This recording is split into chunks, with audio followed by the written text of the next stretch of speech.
రాయలసీమ ప్రాంత అభివృద్ధికి కట్టుబడి ఉన్నానన్నారు ఏపీ సీఎం చంద్రబాబు నాయుడు. గత 5 ఏళ్లలో అసలు అభివృద్ధి అనే మాటే లేదని, కానీ తాము వచ్చిన కొన్ని నెలల్లోనే అనేక నిధులు తీసుకొచ్చామన్నారు. ఇకపై సరికొత్త రాయలసీమను, సరికొత్త ఏపీని చూడబోతున్నారని తెలిపారు చంద్రబాబు.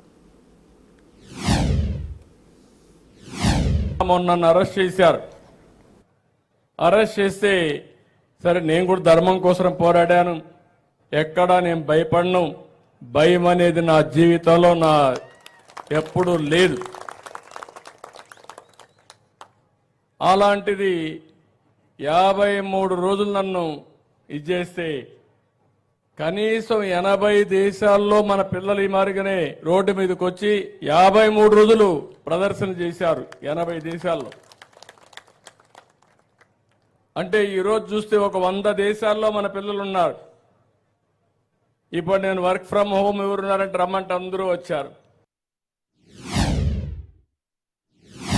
హంద్రీ నీవా నేను గాని అధికారంలో ఉండుంటే 1920కి ఈరోజు ఈ కాలువ శ్రీనివాసపురం నుంచి అడవిపల్లికి వెళ్ళి చిత్తూరు దగ్గరికి వెళ్ళుండేది. 5 ఏళ్లయింది. ఒక పైసా ఖర్చు పెట్టలేదు. ఖర్చు పెట్టకుండా ఈ ఎడారి ప్రాంతాన్ని ఎడారిగా మార్చేసే పరిస్థితికి వచ్చారు. ఈ సంవత్సరం నేను మొన్నే టెండర్లు కూడా పిలిచాం. ఆ నీళ్లన్నీ తీసుకొస్తున్నాం. ఏదైతే తంబళ్లపల్లి నుంచి నేరుగా ఒక కెనాల్ ఇక్కడ రావాలి, శ్రీనివాసపురం రావాలి. అవి చిన్న చిన్న గ్యాప్లు ఉన్నాయి. ఒకవేళ అవసరమైతే ఎన్విరాన్మెంట్ క్లియరెన్స్ రావాలి. అక్కడి నుంచి నేరుగా సంబేపల్లి మీదుగా నేరుగా ఇది మళ్ళీ అడవిపల్లికి వెళ్తుంది. అక్కడి నుంచి నేరుగా చిత్తూరుకి వెళ్తుంది. వీలైనంత తొందరలో టెండర్లు పిలిచి ఇది పూర్తి చేస్తాం. ఇది పూర్తి చేస్తే ఒక పక్క నీటి సమస్య మీకు ఉండదు. నీళ్లుగానుంటే ఒక పక్క ఐటీ, ఒక పక్క హార్టికల్చర్. బంగారు పండిస్తారు మీరు ఇక్కడ కూర్చొని. అయితే మీరు ఆ విధంగా గెలిపించారో దానివల్ల ఢిల్లీలో కూడా మన గౌరవం పెరిగింది. కష్టాల్లో ఉండే రాష్ట్రానికి సంజీవనిగా పనిచేసింది. వెంటిలేటర్ మీద ఉండే రాష్ట్రానికి ఆక్సిజన్ ఇచ్చింది. అందుకే ఈరోజు గర్వంగా చెప్తున్నా, పోలవరానికి 12,000 కోట్ల రూపాయలు శాంక్షన్ చేశాం. 2027కు పూర్తి అవుతుంది. ఇప్పుడు అమరావతి పేరింటే మీరు దేవతల రాజధాని.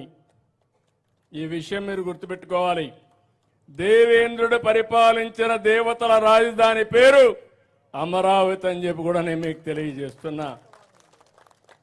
అంతమంది శాతవాహనులు కూడా పరిపాలించారు. తర్వాత చరిత్రలో ఇలాంటి రాజధానికి నేను శ్రీకారం చుడితే ఇక్కడ కులాలు లేవు, మతాలు లేవు, ప్రాంతాలు లేవు, అందరికీ ఉపయోగపడుతుంది ప్రారంభిస్తే దాన్ని శ్మశానమని, ఎడారని, దాన్ని పూర్తిగా 3 రాజధానులని 3 ముక్కలాటాడి కడాన రాష్ట్రాన్ని భ్రష్టు పట్టించే పరిస్థితికి వచ్చేశారు.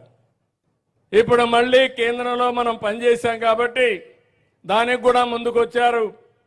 15,000 కోట్ల రూపాయలు డబ్బులు శాంక్షన్ చేశారు, ఇప్పించారు. హడ్కో అవన్నీ కూడా ఇంకొక 15,000 కోట్లు వచ్చాయి. పనులన్నీ ప్రారంభమయ్యాయి. 5 సంవత్సరాలు ఈ రాష్ట్రంలో ఒక దగా జరిగింది. రాష్ట్రాన్ని మామూలుగా పందికొక్కులు ఉంటాయి, అడవి పందులు. పందికొక్కుల కంటే అడవి పందులు మంచి ఎగ్జాంపుల్. అడవి పంది వస్తే తినిపోతే పర్వాలేదు, తిన్నంత తిని పంటంతా తొక్కేసి నాశనం చేసిపోతాయి. అవునా కాదా? 5 ఏళ్ళు అదే జరిగింది. ఎంత కావాలన్న దోచుకున్నారు. మిగిలినంత సర్వనాశనం చేసి నా జీవితంలో 4వ సీఎం అయ్యాను. కానీ నాకే అర్థం కావడంలో ఇంకా పట్టు రావడంలా. దానికి కారణం చూస్తే 10 లక్షల కోట్ల రూపాయల అప్పు. నేను 10 లక్షల రూపాయల అప్పు, 10 లక్షల కోట్ల అప్పు ఉన్నాయంటే మీరేమంటారు? మీరు ఏమన్నా ఉండేయండి, నా పని మాత్రం మీరు చేయాల్సిందే. అది మీరు నా మీద పెట్టుకున్న నమ్మకం. ఎన్ని కష్టాలున్నా ఎన్ని ఇబ్బందులున్నా ఈయన కోటేసి మనం సురక్షితం, రేపు అన్నీ అయిపోతాయని నా మీద నమ్మకం పెట్టుకున్నారు మీరందరూ.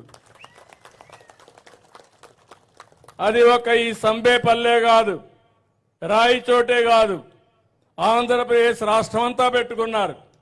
దానికి కారణం గతంలో చేశాను, మళ్ళీ చేస్తాడు కాబట్టి మనం ఓటేద్దామని వేశారు. అందుకే గెలవని రాయిచోటు కూడా గెలిచిందంటే అదే ఉదాహరణ.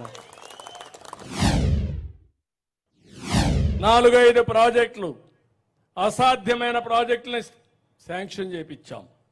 అమరావతి, పోలవరం, అక్కడి నుంచి విశాఖపట్నం స్టీల్ ప్లాంట్ ప్రైవేటైజేషన్ అయిపోతా ఉంటే నేను గట్టిగా మాట్లాడి ఎట్టి పరిస్థితుల్లో చేయాలని చెప్తే 11,400 కోట్ల రూపాయలు ప్యాకేజీ కింద ఆ ఫ్యాక్టరీని రివైవ్ చేసే పరిస్థితికి వచ్చాం.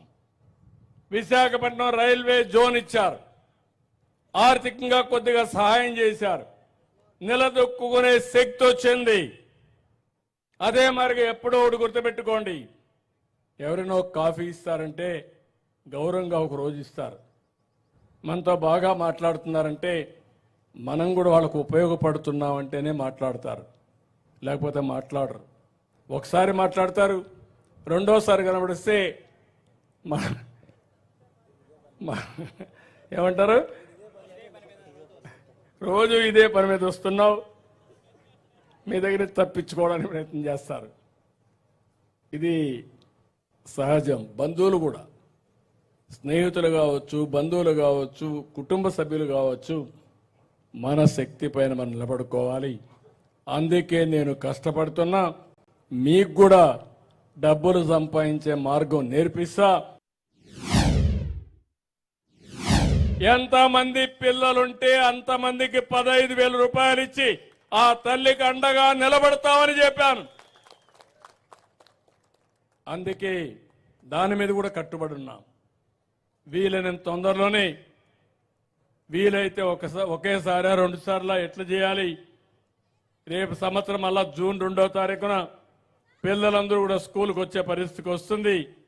ఆ సమయం లోపలనే మొదటి సంవత్సరంలోనే దీనికి ఇవ్వడానికి నేను అన్ని సన్నాహాలు ఆలోచిస్తున్నా.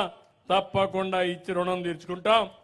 అదే మాదిరిగా మే నుంచి వీలైతే రైతు భరోసా కింద కూడా ఇప్పుడు 20,000 రూపాయలు ఉంది. కేంద్రం 6,000 ఇస్తుంది, మనం 14,000 రూపాయలు ఇవ్వాలి. వాళ్ళు ఇంకా ఎక్కువ ఇస్తే మనకు ఉపయోగపడుతుంది. కానీ వాళ్ళు ఇవ్వకపోయినా కనీసం 20,000 ఇచ్చే కార్యక్రమానికి శ్రీకారం చుడతాం. కేంద్రం ఇచ్చేదానికి అనుకూలంగా 3 విడతల్లో మీ డబ్బులు ఇచ్చే కార్యక్రమానికి కూడా శ్రీకారం చుడతాను. వాట్సాప్ గవర్నెన్స్ పెడితే ఎట్లుంటుందని ఆలోచించారు. మీరందరూ కూడా మీ ఇంట్లో వాళ్ళందరూ వాట్సాప్ పెట్టుకుంటారు, మీ కులానికి సంబంధించిన నాయకులందరూ వాట్సాప్ పెట్టుకుంటారు, మీ స్నేహితులందరూ వాట్సాప్ పెట్టుకుంటారు. అంటే 10 మంది కలిసి ఎప్పటికప్పుడు మెసేజ్లు ఇవ్వాలంటే ఇచ్చుకుంటారు. ఇప్పుడు నేను ఆలోచించింది, రాష్ట్రంలో మీ అందరికీ సేవలు అందించడానికి వాట్సాప్ను ఉపయోగించి రేపు ఎవ్వరికీ ఇబ్బంది లేకుండా ఏ పని కావాలన్నా మీకు చేసే కార్యక్రమానికి శ్రీకారం చుట్టాం. అది 161తో ప్రారంభమైంది. భవిష్యత్తులో ఇంకా అన్ని సేవలు కూడా మీకు ఇస్తామని చెప్పి కూడా నేను మీకు తెలియజేస్తున్నా.